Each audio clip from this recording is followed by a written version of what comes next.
Welcome to Matters Financial and Geopolitical from a Frontier, and thank you for stopping by. Political reflections, big developments in the Sudan. Firstly, he has resigned. He is under house arrest.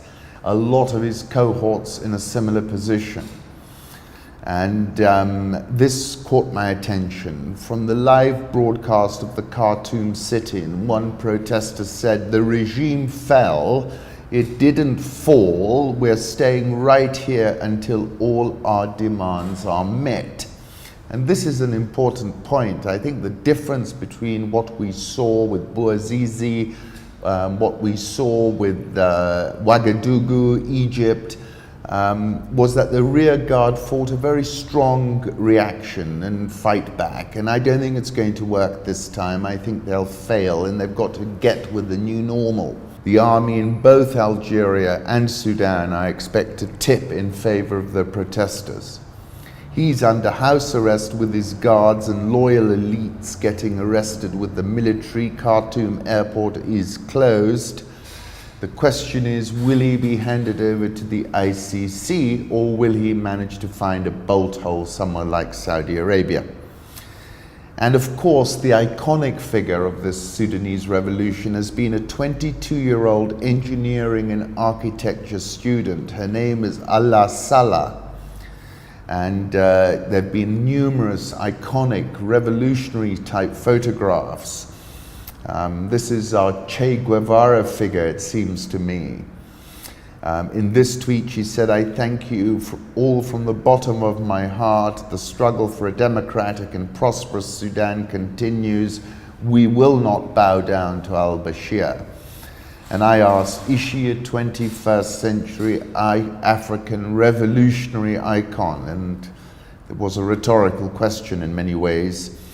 BBC World Service, they've got a little link and a video, the Nubian queen who becomes the face of Sudan's anti-government protests. And I tweeted, "Cometh the moment, cometh the woman," the 21st century African revolutionary icon, and the old men are being undone by girl power. And then I go back to something I wrote in January when I was quoting Kapuscinski, and I think this is what we're watching, and it's an important note to make. The crowd, if the crowd disperses, they did not, goes home, they did not, does not reassemble, they reassembled, we say the revolution is over. And the other important point comes from Virilio, the revolutionary contingent, and go back to the lady, attains its ideal form not in the place of production, but in the street, where for a moment it becomes a motor, a machine of attack, i.e. a producer of speed.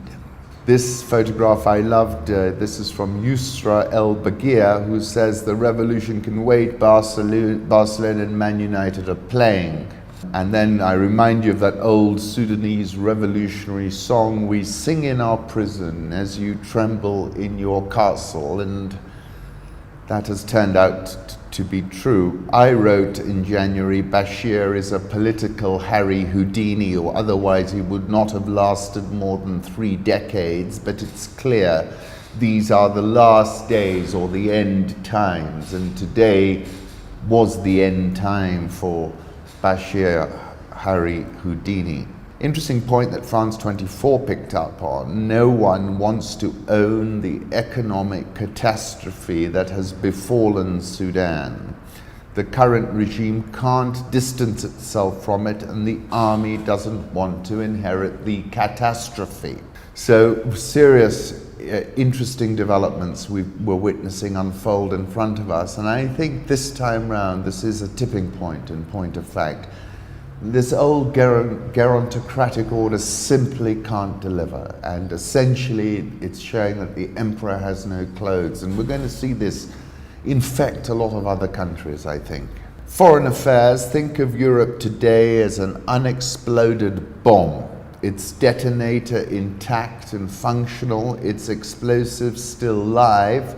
If this is an apt analogy, then Trump is a child with a hammer, gleefully and heedlessly pounding away what could go wrong. We have the biggest democratic undertaking on earth starting. This is the Indian general election. This is AFP graphics giving you an idea of the scale of this democratic process in India. Trump is calling people treasonous with increasing frequency, says Maggie NYT. I take you back to the comment he made to Sean Hannity. I was the most innocent human being, he said. And with that, the entire claque, WikiLeaks, Greenwald et al., did a Hamlet. The lady doth protest too much, methinks. And this is what Trump is doing. I think what the Democrats are doing with the border is treasonous. It's an interesting thing. When you feel you've done something, you transfer it onto another. Watching him play with the word treasonous is like watching a kid play with a bunch of fireworks, says B.C. Applebaum.